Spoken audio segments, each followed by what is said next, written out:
Sean bienvenidos a un nuevo programa de Develando las Escrituras. Gracias por estar acompañándonos para poder aprender más y más de la palabra de Dios. Y espero que tú ya tengas tu Biblia allí contigo para poder ir junto a nosotros examinando, leyendo, indagando y viendo qué es lo que el Señor, qué mensaje tiene el Señor para cada uno de nosotros. Así es, gracias por estar allí una vez más y desde ya te decimos que le des like, me gusta, share o compartir a este programa para que no solo ustedes y quienes les hablan aprendamos de la palabra de Dios, sino que muchas más personas también puedan tener acceso a ese conocimiento.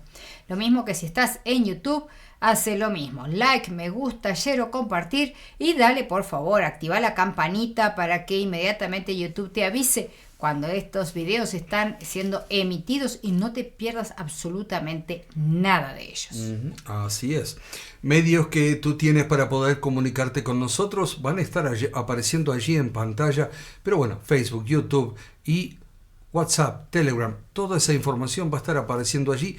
Pero para hacerlo más fácil para ti, te vas allí, pones en Google www.radiomeser.com y allí te lleva a la página de la radio, de Radio Meser, que transmite las 24 horas y a su vez allí al final de la página, aparte de encontrar la programación, medios de comunicarte, quiénes somos y allí al final todos los medios para poder comunicarte con nosotros, allí están, no faltan. Exactamente, porque este programa también lo puedes escuchar a través de Radio Meser. Así es. Así que también te instamos a que compartas Radio Meser con todos los que tú conoces. Bueno, creo que ya tuviste tiempo para ir a buscar tu Biblia y para, antes de abrir la palabra de Dios, vamos a orar. Por supuesto. Amante Padre, gracias le damos por estar acompañándonos aquí en este programa, que podamos ahora al abrir su palabra, escuchar su voz y poder aprender de ella. Y lo más importante, Padre, que lo que aprendamos podamos ponerlo en práctica en nuestras vidas. Amén. Padre, una bendición especial a cada persona que está escuchando o viendo el programa en este momento. Amén. En su nombre, amén, amén. Muy bien, mis queridos. El programa próximo pasado estuvimos viendo ni más ni menos que el libro de Apocalipsis, porque eso es lo que estamos estudiando. Estamos en el capítulo 16. Más específicamente, estamos viendo las 7 últimas plagas o las 7 postreras plagas, como dicen algunos subtítulos en algunas Biblias.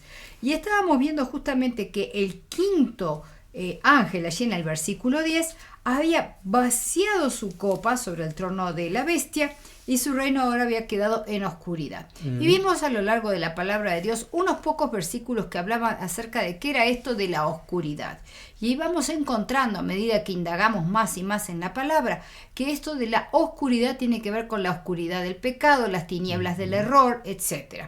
Y hoy vamos a avanzar un poco más. En el último programa habíamos quedado analizando el capítulo 5 del libro de Efesios, los versículos 11 y 12, y ahora vamos a avanzar en otros pasajes más que hacemos bien en cotejar para que de esa forma nos quede más claro qué es esto de las tinieblas, qué es esto de la oscuridad, al punto tal esas tinieblas que dice allí que en su desesperación la gente se muerde los labios, ¿verdad?, de dolor, pero que ni aún así dejaron de blasfemar contra Dios. Porque ahora no solo están teniendo el dolor de las llagas, sino que ahora también tienen esto que se encuentran en las tinieblas, en la completa oscuridad. Así es. Y Daniel, si te parece, me gustaría que pudiéramos ir a algunos versículos que tengo aquí, como puede ser 2 de Corintios capítulo 6, versículo 14. 2 de Corintios capítulo 6, versículo 14. Y a ustedes les vamos a pedir que también busquen en sus Biblias junto con nosotros, para que también puedan ver lo que la palabra de Dios dice. 2 de Corintios capítulo 6, versículo 14. Exacto. Dice allí: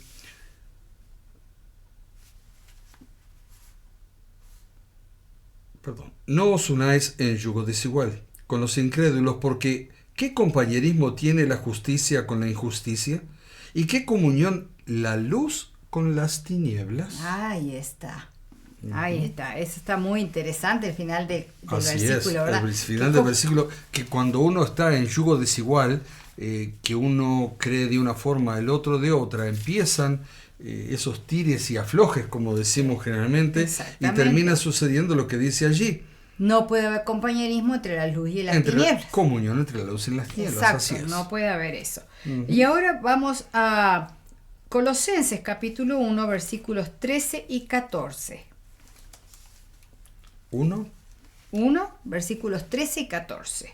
Dice, el cual nos ha librado de la potestad de las tinieblas y trasladado al reino de su amado Hijo, en quien tenemos redención por su sangre, el perdón de pecados. Así que cuando nosotros andamos en pecado, justamente andamos en tinieblas. tinieblas. Y en un tiempo, de alguna u otra manera, todos anduvimos alguna vez en la oscuridad o en las tinieblas. Sí. Digo, cuando no conocíamos a Cristo, cuando no conocíamos la verdad del Evangelio, entonces andábamos. Pero, dice así, Él nos libró del poder de las tinieblas. ¿Y dónde nos lleva? Al reino de su amado Hijo. O sea, a conocer a Cristo. Conocer a Cristo. A conocer Así a es. Cristo, a conocer su palabra y demás. Otros versículos más que me gustaría que pudiéramos ver sería Hechos, capítulo 26, versículo 16 al 18.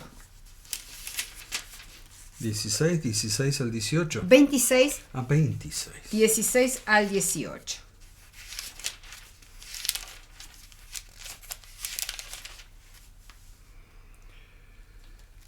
Pero levántate y ponte sobre tus pies, porque para esto he aparecido a ti, para ponerte por ministro y testigo de las cosas que has visto y de aquellas en que me apareceré a ti, librándote de tu pueblo y de los gentiles a quienes ahora te envío.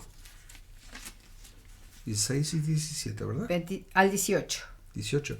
Para que abras sus ojos, para que se conviertan de las tinieblas a la luz y de la potestad de Satanás a Dios, para que reciban por la fe que es en mí perdón de pecados y herencia entre los santificados. O sea, mira cuál es la función que el Señor nos está dando. Se la dio al apóstol, pero también nos la está dando a cada uno de nosotros, ¿no? Así es. El ir a rescatar a las personas Que están en las tinieblas para que puedan ir a la luz. Exactamente. Y ahí dice bien claro, las tinieblas ¿de quién son? Dice de Satanás. De Satanás. A la Clarito. luz de Dios, ¿verdad? De nuestra vida pecaminosa a una vida de perdón y restauración en Cristo Jesús. Así es. Simplemente les voy a dejar a ustedes algunos versículos que están relacionados con la luz. No los vamos a leer todos por motivo de tiempo, pero pueden buscar ustedes Isaías 61, Salmos 119, 105, que es muy clásico, lámparas a mis pies tu palabra y luz a mi camino, ¿verdad? O sea, la palabra de Dios justamente es esa luz que nosotros tanto necesitamos. Juan 8:12, que dice yo soy la luz del mundo. Juan 1:5, Hechos 13:47, Primera de Juan 1:5, Juan 3:21, Primera de Juan 1:7, Primera de Pedro 2:9, Efesios 5:9, y vamos a leer el Salmo 119, 130.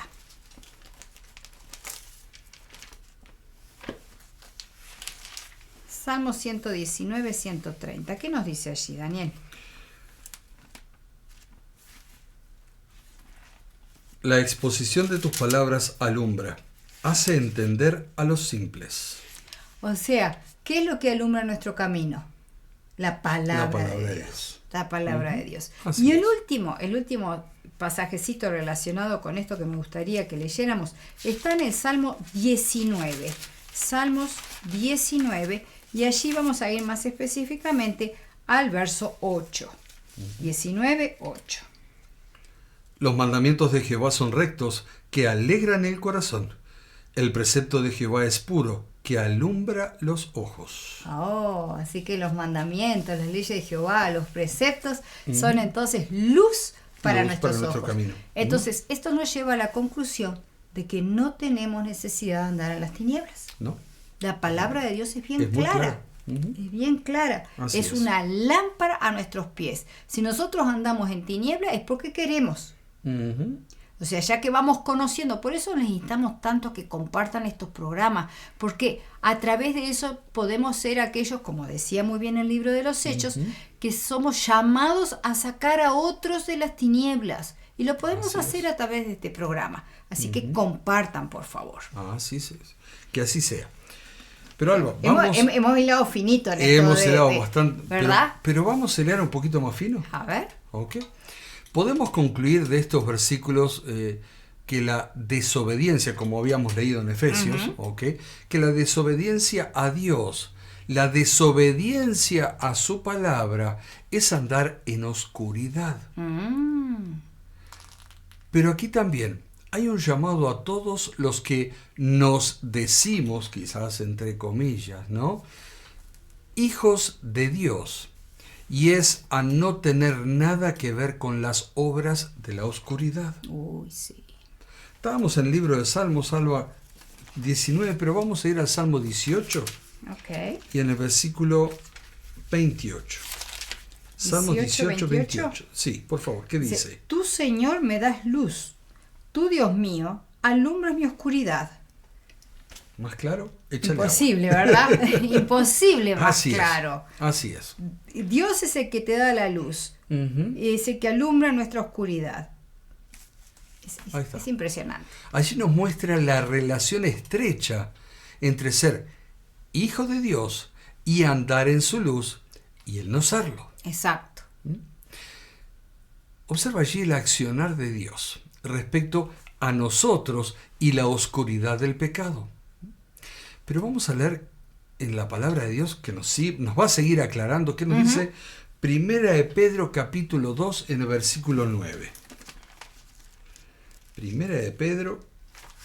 Sí, hay cantidad de versículos que están Por justamente supuesto. relacionados, luz y tinieblas, luz y oscuridad y demás. Digo, Dios es bien claro al respecto. Así es. Primera de Pedro, capítulo 2, versículo 9. Allí dice: mas vosotros sois linaje escogido, real sacerdocio, nación santa, pueblo adquirido por Dios, para que anunciéis las virtudes de aquel que os llamó, ¿de dónde? De las tinieblas a su luz admirable. Así que, como tú muy bien decías, nos decimos hijos de Dios, hemos de vivir como hijos de luz. Así no es. podemos seguir viviendo en las tinieblas, no podemos seguir viviendo en la oscuridad, ni mucho menos seguir practicando las obras de las tinieblas, ni anhelando las obras de las tinieblas. Así es. Pero volvamos al libro de Efesios. Ok. Porque allí también nos habla en Efesios capítulo 5 y en el versículo 8. Efesios capítulo 5, versículo 8 dice: porque en otro tiempo erais tinieblas, mas ahora sois luz en el Señor. Andad como hijos de luz. Amén. Okay. Amén. Alba y quienes nos están escuchando, nos están viendo, a través de estos pasajes queda bien claro cuál era nuestra situación antes de conocer a Dios y cómo hay un antes Sí. y un después de nuestro encuentro con el Señor. Como ya lo hemos dicho en otras oportunidades, después que te encuentras cara a cara con Cristo, ya nada en tu vida puede ser igual. Así es. Pero ahora presten atención a lo que Dios nos advierte aquí. Vamos al libro de Efesios, capítulo 6 y en el versículo 12. Allí casi mismito donde estábamos. Dice: porque no tenemos lucha contra sangre y carne, sino contra principados, contra potestades, contra los gobernadores de las tinieblas de este siglo, contra huestes espirituales de maldad en las regiones celestes. Sí. Una vez más vuelvo a reafirmar quiénes son las tinieblas. Así es. ¿Y quién es el que habita en las tinieblas? ¿Quién es que está como señor de la oscuridad? Pablo, a través de la carta a los Efesios, nos lo deja bien claro. Y por este motivo es que no podemos andar en la oscuridad y a la vez llamarnos cristianos. No.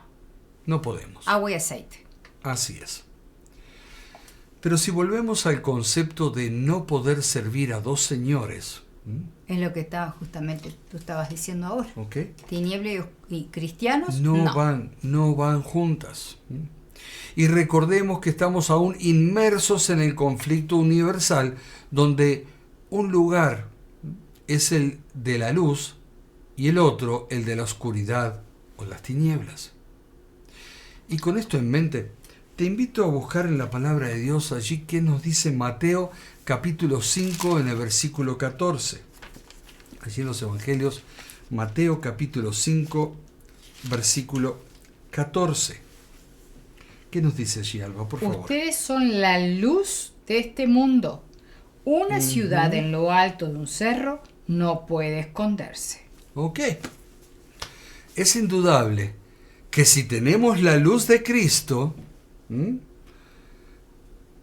tenemos que irradiarla, Amén. mostrarla en nuestro diario vivir, pero a su vez es una luz que todos la ven reflejada en nuestras vidas y por ello es que nos pueden ver e identificar de lejos en un mundo que está totalmente sumergido en la oscuridad del pecado. O sea, si somos cristianos verdaderos y andamos en la luz, hemos de brillar. Brillamos, reflejamos la luz. Y la Te luz ven diferente. Exacto, es la luz de Cristo. Es como la luna. La luna no tiene luz propia, nosotros tampoco tenemos luz propia. Pero nosotros reflejamos la luz de Cristo. Y la luna refleja la del sol, nosotros reflejamos la de Cristo. Por supuesto. El sol de justicia. El sol de Así justicia. que está bien. Así es. El panorama es realmente paupérrimo. Es realmente muy triste. Y el poder contemplar eso es muy Exacto, triste. todo lo que estamos viendo con la quinta plaga es tristísimo. Ver lo que está pasando en el mundo es muy triste también. Exacto. Toda la población que hasta ahora ha negado a Cristo al aceptar las tinieblas del error que este poder político y religioso ha propugnado, se encuentra ahora completamente desolada y aislada. Antes y ante cualquier circunstancia recurrirían a la bestia para una respuesta. Ahora no hay respuestas para un mundo que la demanda a la luz de los acontecimientos mundiales. Exacto. Es todo lo que está pasando y ellos quieren tener una respuesta a todo esto. Y este poder que siempre estuvo sumido en el error desde el momento que quiso ser igual a Dios y se apartó de su palabra, carece de respuestas convincentes para el sufrimiento de la humanidad. Y recordemos que el verdadero pueblo de Dios ha sido preservado y estas tinieblas de pecado, de error, no lo cubren, pues ellos saben en quién han confiado. Así ¿Y en es. quién más? En nuestro Señor, en nuestro refugio. Por eso, como venimos hablando hasta ahora, tenemos que ser luz y no tenemos que ser tinieblas. Exacto. Así que es tremendo, digo, lo que esta gente va a vivir. Digo, porque vos fíjate que al dolor físico que tienen ahora se suma este otro dolor, que se dan cuenta que en quienes ellos confiaron todo este tiempo, en que, vamos a decir así, de una forma u otra se apoyaron, Así es. en vez de apoyarse en Dios, se apoyaron en este poder político religioso, resulta que ahora, cuando esta gente demanda una respuesta, demanda una, bueno, ¿por qué está pasando todo esto? Digo, todo así, a ver, bueno, ¿y ahora qué vamos a hacer y demás? Se encuentran con que este poder político religioso, que ha estado siempre sumergido en las tinieblas del error, no tiene una respuesta. ¿Por qué? Porque no tiene la verdad, que es la única respuesta, no tiene luz. No tiene luz porque decidieron quedarse en las tinieblas y seguir las tinieblas. Triste, muy triste esto. Así es. Pero sigamos un poquito más. Ok. Volvamos al libro de Apocalipsis, al capítulo 16 y en el versículo 12. Apocalipsis, capítulo 16, versículo 12. Dice allí: el sexto ángel derramó su copa sobre el gran río Éufrates, y el agua de éste se secó para que estuviese preparado el camino a los reyes del oriente. ¿Ok? Comenzamos ahora con la sexta plaga. Así la es. terminamos de leer. Y hace referencia a un río que está estrechamente relacionado con una ciudad. Hablamos del río Éufrates y de la ciudad de Babilonia. El río Éufrates era de importancia, y era muy importante, era la capital para ciudades como Israel, Babilonia y Asiria. O sea, importancia capital era Ahí ese está, río. Era sí. sumamente importante. El río ese era muy importante para Israel, Babilonia y Asiria. Ujú. Recorría la ciudad de Babilonia de punta a punta, o sea, de una punta a la otra.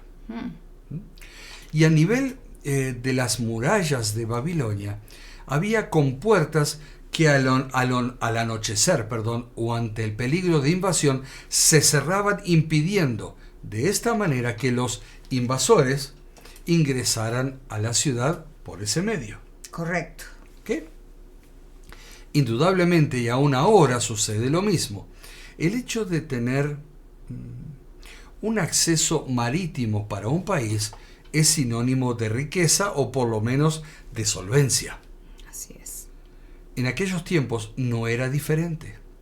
Pero el río Éufrates, que aquí en Apocalipsis tiene una característica sorprendente. Se seca. Cierto. ¿Ok? Sabemos muy bien que hay mucha gente por ahí que trata a toda costa de hacer cumplir este evento, y si así tenemos un sinfín de publicaciones de diversa índole que últimamente habían estado haciendo referencia a este evento que, según estos autores, ya ha tenido lugar. Pero ahora cabe preguntarnos, Apocalipsis, ¿se está refiriendo a eso o a otra cosa? ¿Está hablando de un río literal o no? Y si está hablando de un río literal, ¿habla del Éufrates, de que todos conocemos por la geografía? Bueno, es hora de dilucidar esto y dar las respuestas bíblicas. En más de una ocasión hemos indicado que Apocalipsis es un libro simbólico. Correcto. Es un libro, y ahora no ha dejado de serlo. Correcto. Es un libro que no ha dejado de ser simbólico. Uh-huh. Dijimos también que Babilonia antigua era en cierta forma dependiente del Éufrates. Así es. ¿Es así? La Babilonia de la que habla Apocalipsis también es dependiente de esta corriente. Así es. La diferencia está en que esta Babilonia no es una ciudad literal y mucho menos es la Babilonia antigua, aunque, como ya mencionamos en otros programas, conserva todas las características de la misma. Uh-huh. Esta Babilonia a la cual se refiere Apocalipsis es ese poder religioso que, dejando la doctrina pura de Cristo, se ha centrado en tradiciones y un evangelio humano donde se combina en un cóctel muy pero muy peligroso los juicios y opiniones humanas con la interpretación particular de la Escritura. ¿Ok? A esto lo matizan con ideas paganas y así tienen una religión que es aceptada por muchos y seguida por casi todos. Cierto. ¿Okay? Cierto. Pero también es un poder político con mucha ascendencia sobre toda la tierra, donde su opinión se considera seriamente y se respeta y acata como tal. Y esta Babilonia ha crecido y se mantiene gracias a la gente misma. Así es. Claro que le da su apoyo, Claro. la sigue. Sigue creciendo, sigue ella. creciendo. Exacto. ¿Okay? Y Apocalipsis indica que las aguas donde está sentada Babilonia representan naciones, gente, poblaciones. Pero te invito para seguir un poquito más y vamos a ver qué nos dice Apocalipsis 17, versículos 1 y 15, que nos va a aclarar un poco todo esto que venimos hablando hasta aquí. 17, versículos 1 y 15. ¿Qué dice allí, Alba? Por favor. El 1 dice: uno de los 7 ángeles que tenían las 7 copas vino y me dijo: ven, y te voy a mostrar el castigo de la gran ramera, que está sentada sobre las aguas. Uh-huh. Y el 17 nos dice... 15, perdón. 15, perdón. Sí. El ángel me dijo también: las aguas que viste sobre las cuales está sentada la prostituta son pueblos, gentes, lenguas y naciones. Ok. Otra versión en vez de prostituta pone Babilonia. Babilonia, sí, como dice aquí. Me dijo también: las aguas que has visto donde la ramera se sienta son pueblos, muchedumbres, naciones y lenguas. Uh-huh. Ok. Pero ahora bien. Es interesante porque es uno de los 7 ángeles que tenía las 7 copas. O sea, probablemente es este mismo ángel, uh-huh, el de la sexta, que le dice: bueno, vení que te voy a mostrar qué es ese río. Así es. Uh-huh. Pero vamos a ver otro aspecto más dentro de la historia de la antigua Babilonia, a fin de que podamos entender lo que acontece en Apocalipsis. Recordemos un poco de historia. Uh-huh. Cuando Ciro de Persia conquista Babilonia, esa noche acontecieron 2 cosas. La guardia se olvidó de cerrar las compuertas de las murallas sobre el río que impedían el acceso a la ciudad, y por otro lado, el ejército persa desvió el Éufrates más arriba y con ello secó el lecho del río. Interesante. Si sumamos 1 más 1 es igual a 2, ¿verdad? Correcto. ¿Qué quiero decir con esto? Es muy simple. El río desviado ya no era una barrera infranqueable para el ejército, y además se encontraron con que las compuertas estaban abiertas. Exacto. Tal vez para que alguien pueda tener mejor idea de exacto cómo estamos hablando, uh-huh, las murallas eran hacia arriba y abajo, donde pasaba el río, pues cruzaba por debajo de la ciudad, ahí donde estaban esas compuertas. Compuertas que la guardia se olvidó de cerrar esa noche. Sí. Se olvidó de bajarlas. Entonces, ya no tenemos un lecho acuoso ahí, uh-huh, y todavía para más beneficio de los persas tampoco estaban las compuertas. Me dejaron la puerta abierta de la casa. Exactamente. Entonces ya tenía el camino limpito para pasar. Así es, así es. Así fue que el ejército persa entró por debajo de las murallas, siguiendo el lecho del río seco, y entró sin impedimentos al centro de la ciudad, conquistándola sin dificultad. Ahora, ¿te imaginas lo que debe haber sido? Que cuando quisieron acordar tenían los persas adentro, en el centro de la ciudad. En el centro de la ciudad. ¿Y ahora? Y la guardia mirando para todos lados, porque la guardia está en las murallas diciendo: ¿y estos cómo entraron? Uh-huh. ¿Y estos cómo entraron? Porque entendamos que Babilonia hasta este momento era inexpugnable. Uh-huh. Inexpugnable. Ahora, esto que estamos diciendo y que tú nos estás relatando y demás, tenemos que unirlo con lo que dice Apocalipsis. Uh-huh. Pero yo les voy a dejar por el desafío de que miren el próximo programa para que puedan, uh-huh, entender entonces, qué significa esto. Sí, pues la historia está muy interesante. Está muy interesante, pero no vamos a develar lo que dice Apocalipsis al respecto de lo, uh-huh, que acabas de decir. ¿Qué tiene que ver esto de la Babilonia, la desviación del río, que se termina secando, las compuertas, uh-huh, abiertas? ¿Qué tiene que ver con esto del río Éufrates que habla Apocalipsis? Lo vamos a unir todo en el próximo programa. Perfecto. Okay. Así que desde ya está hecha la propuesta. Te esperamos para el próximo programa para que puedas entender qué es lo que se está queriendo decir aquí. ¿Terminamos orando, Alba? ¿Qué te parece? Sí, cómo no. Amante Padre, agradecido estamos con usted por habernos dado esta oportunidad de poder abrir su palabra, estudiarla, analizarla. Sí, Señor. Y que, Señor, no andemos más en las tinieblas, sino que podamos andar en la luz y que podamos reflejar esa luz a otros. Amén. También. Señor, ayúdanos a poder seguir entendiendo lo de estas plagas y que podamos, Padre, entender el mensaje que usted quiere que entendamos hoy. Amén, para el Señor. Tiempo que vivimos hoy. Amén, Señor. En su nombre. Amén, Amén. amén, amén. Muchísimas gracias por haber estado con nosotros. Que Dios los acompañe. Como les dije, la invitación ya quedó planteada. Mirá, tenés una semana prácticamente para que le puedas decir a muchas más personas que quieren saber qué es esto del río Éufrates que se secó. Así que corre la voz y que también puedan estar presentes. Así es. Te esperamos la próxima semana. Muchas bendiciones.